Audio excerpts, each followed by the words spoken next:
speak to a vegan or see some content related to veganism, I feel like everything they say is right. Welcome back to my series called Connecting the Disconnected. By the way, what do you guys think about the new haircut?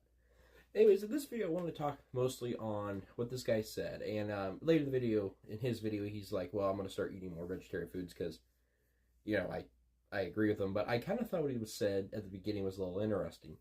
And that is that sometimes it feels like you can't make a rebuttal against animal rights activists and vegetarians. So I'm going to give you guys a couple facts and a couple things that vegan teacher usually says stuff about that you can easily rebuttal or there's some missing context to it. First and foremost, that most of the ground in the U.S. is used to help with animal production.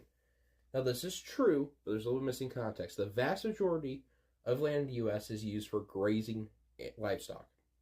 That is what 35% of the U.S. ground is used for. Now, this ground cannot be used for agricultural production and plants because either the ground is too hilly, too rocky, the soil isn't to a point where you can easily put inputs into it and grow a good crop. There's a lot of different factors that go into it.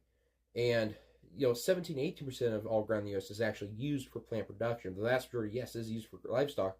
That's because we can't really use it for anything else. So they help us utilize that ground we can't use. The other thing livestock help us do is also use byproducts. So soybean meal and DDGs, which is dried distilled grains, which comes from ethanol or from alcohol production. 97% of all soybean meal is used for livestock, and 90% of all DDGs are used for livestock.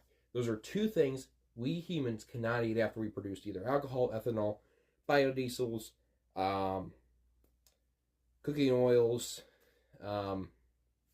lubricants, which also come from soybean oils, all these other things. We can't eat those things. We can't eat soybean meal and we can't eat DDGs. The livestock can, and they can create food out of it. And it's just another way they help us utilize things we can't use. The thing I want to point out is that a lot of medical products use animal byproducts, which a lot of animal rights activists and vegans will say, oh, well, we just use animals for meat.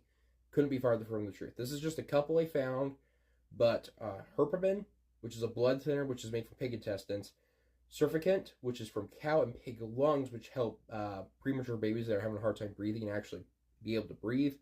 Some heart valves are from pigs.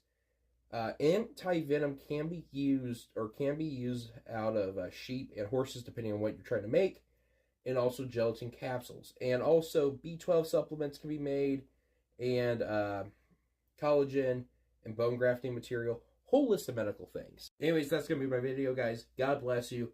Please, if you